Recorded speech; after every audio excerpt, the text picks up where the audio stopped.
ಅಕ್ಕಿಗೆ ಹುಳ ಬರದಂತೆ ರಾಸಾಯನಿಕ ಹಾಕದೆ ಸಂರಕ್ಷಣೆ ಮಾಡುವುದು ಹೇಗೆ? ಅಕ್ಕಿ ಮನೆಗೆ ತಂದು 1-2 ತಿಂಗಳು ಕಳೆಯುವಷ್ಟರಲ್ಲಿ ಅಕ್ಕಿಯಲ್ಲಿ ಹುಳ ಬಂದಿರುತ್ತದೆ.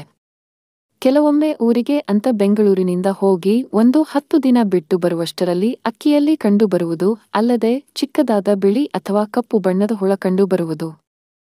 ಅಕ್ಕಿಯಲ್ಲಿ ಹುಳ ಬಂದಾಗ ಅದನ್ನು ಬಳಸಲು ಸಾಧ್ಯವಾಗಲ್ಲ, ಬಿಸಾಡಬೇಕಾಗುತ್ತದೆ. ಅಷ್ಟೊಂದು ಬೆಲೆ ಕೊಟ್ಟು ತರುವ ಅಕ್ಕಿಯನ್ನು ಬಿಸಾಡಲು ಕಷ್ಟವಾಗುವುದು. ಸೊಸೈಟಿ ಅಕ್ಕಿ ಬಿಸಾಡಬಹುದು ಅಂತಲ್ಲ, ಯಾವ ಅಕ್ಕಿಯಾದರೂ ಬಿಸಾಡಲು ಬೇಸರವಾಗುತ್ತೆ. ಯಾಕೆಂದರೆ ಅಕ್ಕಿಯನ್ನು ಲಕ್ಷ್ಮಿ ಎಂದು ಪರಿಗಣಿಸುತ್ತೇವೆ, ಆದ್ದರಿಂದ ಅಕ್ಕಿ ಬಿಸಾಡಲು ತುಂಬಾನೇ ಬೇಸರವಾಗುತ್ತೆ. ಅಕ್ಕಿ ಬಿಸಾಡಲು ಮನಸ್ಸಾಗಲ್ಲ, ಆದರೆ ತಿನ್ನಲು ಸಾಧ್ಯವಿಲ್ಲ.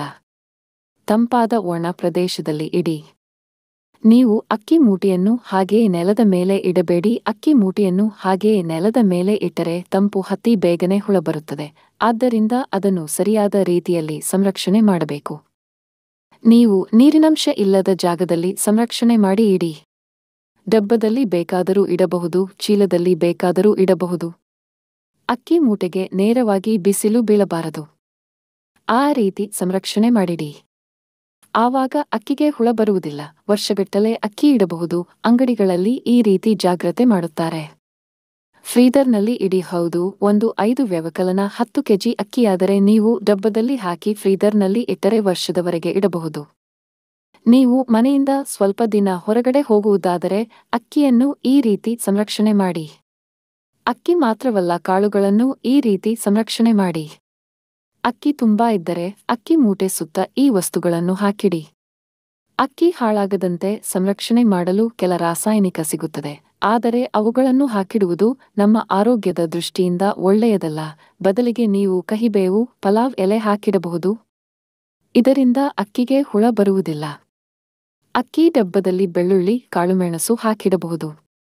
ನೀವು ಅಕ್ಕಿಯನ್ನು ಡಬ್ಬದಲ್ಲಿ ಹಾಕಿಟ್ಟು ಅದರಲ್ಲಿ ನೀವು ಬೆಳ್ಳುಳ್ಳಿ ಜಜ್ಜಿ ಹಾಕಿ ನಂತರ ಸ್ವಲ್ಪ ಕಾಳುಮೆಣಸು ಹಾಕಿಟ್ಟರೆ ಸಾಕು, ಕೆಲವು ತಿಂಗಳಗಳವರೆಗೆ ಇಡಬಹುದು. ಲವಂಗ ಹಾಕಬೇಡಿ. ಅಕ್ಕಿಗೆ ಲವಂಗ ಹಾಕಿದರೆ ಅಕ್ಕಿಯ ವಾಸನೆ ಭಿನ್ನವಾಗುವುದು, ಆದ್ದರಿಂದ ಆ ವಸ್ತುಗಳನ್ನು ಹಾಕಬೇಡಿ. ತುಂಬಾ ಅಕ್ಕಿ ಮಾಡಿಸಬೇಡಿ. ನಿಮ್ಮ ಮನೆಯಲ್ಲಿ ತುಂಬಾ ಭತ್ತವಿದ್ದರೆ ನೀವು ಎಲ್ಲ ಅಕ್ಕಿ ಮಾಡಿಸಬೇಡಿ, ಬೇಕಾದಾಗ ಮಿಲ್ ಮಾಡಿಸಿ. ಮಾಡಿದ ಅನ್ನವನ್ನು ಎಷ್ಟು ಹೊತ್ತು ಫ್ರೆಶ್ ಆಗಿ ಇಡಬಹುದು ಗೊತ್ತಾ? ನೀವು ಬೆಳ್ತಕ್ಕಿಯಿಂದ ಅನ್ನ ಮಾಡುವುದಾದರೆ ಆ ಅನ್ನ 1 ದಿನ ಚೆನ್ನಾಗಿರುತ್ತದೆ. ನೀವು ಕುಚ್ಚಲಕ್ಕಿಯಿಂದ ಅನ್ನ ಮಾಡುವುದಾದರೆ ಮಾರನೆಯ ದಿನದವರೆಗೆ ಫ್ರೆಶ್ ಆಗಿರುತ್ತದೆ. ಬೆಳ್ತಕ್ಕಿ ಅನ್ನಕ್ಕೆ ನೀರು ಹಾಕಿಟ್ಟು ತಂಗಳನ್ನು ಸೇವಿಸುವುದು ಒಳ್ಳೆಯದಲ್ಲ, ಆದರೆ ಕುಚ್ಚಲಕ್ಕಿಯಿಂದ ಮಾಡಿ ಅನ್ನಕ್ಕೆ ನೀರು ಹಾಕಿಟ್ಟು ಮಾರನೆಯ ದಿನ ತಿಂದರೆ ಆರೋಗ್ಯಕ್ಕೆ ಒಳ್ಳೆಯದು. ಉತ್ತಮ ಮಾಹಿತಿಗಾಗಿ ಶಿವ ಕಾರಂತರು ಮಾಹಿತಿ ಶಾಲೆ ಚಾನೆಲ್ ಅನ್ನು ಲೈಕ್, ಶೇರ್, ಸಬ್ಸ್ಕ್ರೈಬ್ ಮಾಡಿ.